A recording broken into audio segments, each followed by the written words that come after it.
KBC में करोड़पति पति। सूरज के जीवन का एक ही फंडा था कि मेहनत तो गधा भी करता है, घर बैठे जो कमाए समझदार वही होता है। इसीलिए उसने कभी नौकरी ही नहीं ढूंढी।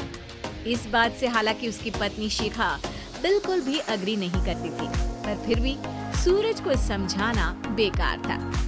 टीवी में कैसे बनोगे करोड़पति का ऐड देखकर उसे लगा कि बस अब तो घर बैठे ही वो करोड़पति बन सकता है, और उसके पीछे उसने अपने सारे सोर्सेस एक्टिव कर दिए। 2 हफ्ते में उसके कलीग के साले के पड़ोसी के बेटे का सोर्स निकलता है जो कि उसे शो में पहुंचा सकता है, और सूरज उससे मिलने चला जाता है। अच्छा, तो हमें मुकेश जी बता रहे थे कि आप हमें शो में पहुंचा सकते हैं। हाँ, उसमें कोई तकलीफ नहीं है। मैं कल अगर कोशिश करूँ तो इसी महीने में आपका नंबर आ जाएगा। अरे ये तो बहुत बढ़िया हो गया। अच्छा, वो सिलेबस और क्वेश्चन पेपर का कोई जुगाड़ है क्या? उसका तो कोई जुगाड़ नहीं है। तो वो वाकई में कुछ भी पूछ सकते हैं? हाँ, वो तो बच्चन जी पर है, जो पढ़ते हैं वो पूछ लेते हैं। पहली कोशिश फेल होने पर अब सूरज के सामने एक बहुत बड़ा सवाल था कि आखिर जवाब कहाँ से लाए। तब शिखा ने एक सजेशन दिया, क्यों ना सूरज अपने चचेरे भाई सुमित से मदद मांगे, जो कि यूपीएससी की तैयारी कर रहा था। हालांकि इतनी मेहनत करना सूरज को समझ में नहीं आता था, पर कोई और रास्ता ना मिलने पर वो आखिर सुमित से बात करता है। अरे सुमित, हमारा कैसे बनोगे करोड़पति के लिए सिलेक्शन होने वाला है।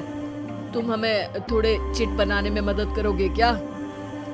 अरे भैया, चिट बनाए तो सालों हो गए, उसपे हमारा एक्सपर्टीज नहीं है, बल्कि आप बोलो तो हम आपकी पढ़ने में जरूर मदद कर सकते हैं। हट, कैसी अनाप शराब बातें कर रहा है तू। सूरज ने सुमित को मना तो कर दिया था, पर तैयारी करने के सिवाय कोई चारा उसे दिख भी नहीं रहा था, खासकर जब 12 के पेपर लीक करने के एक्सपर्ट शुक्ला जो भी हाथ जोड़ लेते हैं। आखिर सूरज को सुमित के पास जाना ही पड़ा, और उसने सुमित और शिखा से वादा किया कि वो बहुत मेहनत करेगा।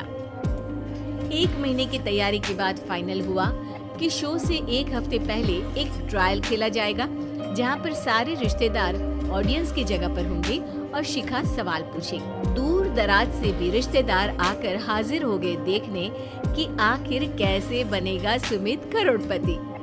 सब कुछ सेट था, और इतने में सूरज आकर अपना स्पीच देता है। ये 1 महीना मेरे लिए आसान नहीं था, पर अपने भाई सुमित और अपनी पत्नी शिखा की मदद से मैं इतनी दूर पहुंच पाया हूँ। मेरे मम्मी पापा के आशीर्वाद ने भी बहुत साथ दिया है मेरा। मैं उम्मीद करता हूँ कि आज के शो में आप लोगों को बहुत मजा आएगा। साक्षी पहला सवाल पूछती है और पूरे कमरे में सन्नाटा छा जाता है। इंडिया में कितने स्टेट्स हैं? 3, सॉलिड, लिक्विड और गैस। अरे रुकिए, तो ऑप्शंस तो देने दीजिए। इतने में 5वीं कक्षा का चिंटू बोल उठता है। अरे क्या मामा, आप तो पहले सवाल पर ही आउट हो गए। अरे बेटा, पहला सवाल तो ट्रायल होता है ना। अरे तुम अब देखना। देखने जैसी बात तो थी ही। सूरज को इतना शांत किसी ने नहीं देखा था। कभी कभी तो लगता था मानो सूरज आंख खोलकर ही सो गया हो। मामा जल्दी करो प्लीज, कल सुबह पनवेल भी तो निकलना है। अरे हट, कंसंट्रेट करने दे मुझे। 3 सवाल में 3 लाइफलाइन खत्म हो चुकी थी, और अब चौथे सवाल पर भी सूरज का मौन नहीं टूटा।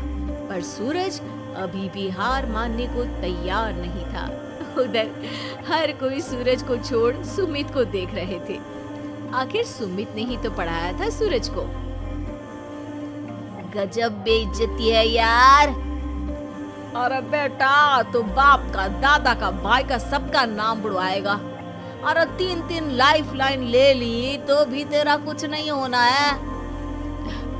अरे कोई इतनी बात करता है क्या शो पर?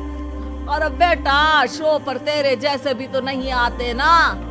सूरज की ये जंग आखिर 1 घंटे बाद 5वें सवाल पर खत्म हो गई, जब उसने इंडिया के नेशनल बर्ड का नाम कहा, कौवा। अरे बेटा, मजा तो बहुत आया, बस थोड़ा टाइम पर खत्म होता तो आनंद भी आ जाता। ताने बारिश के बूंदों की तरह बरस रहे थे और सूरज को भी समझ आ रहा था कि ये करोड़पति बनना शायद उसके बस के बाहर की बात है। पर वो आखिर ये बात मान कैसे लेता? वो सख्त लौंडा जो ठहरा, उसने सोचा कि बेइज्जती तो हो ही चुकी है, पर अगर मैं हार नहीं मानूं तो शायद कुछ हो सकता है। शिखा, तुम देखना, असली शो में आग लगा दूंगा, आग, करोड़पति बनूंगा मैं। हाँ, सब्जियां खत्म हो गई है घर पे, ले आओ। पहले पति बन जाओ, फिर करोड़पति बनना। अरे गजब बेइज्जती है यार। बेटा, अभी तो घर पर ही हुई है, 1 हफ्ते में तो तुम देश के सामने करवा कर आओगे। वैसे जब टीवी पर जाओ ना तो बस अपने मम्मी का ही नाम लेना, ठीक है? कोई पूछे तो बोलना कि पापा नहीं है मेरे। अरे पढ़ाई की, पेपर निकलवाए, इतने सारे लोगों को खाना खिलवाया, क्या फर्क पड़ा? इसीलिए मैं कहता हूँ कि मेहनत तो गधा भी करता है, घर बैठे जो कमाए वही सिकंदर। लेकिन मामा, गधे भी जानते हैं कि हमारा राष्ट्रीय पक्षी मोर है।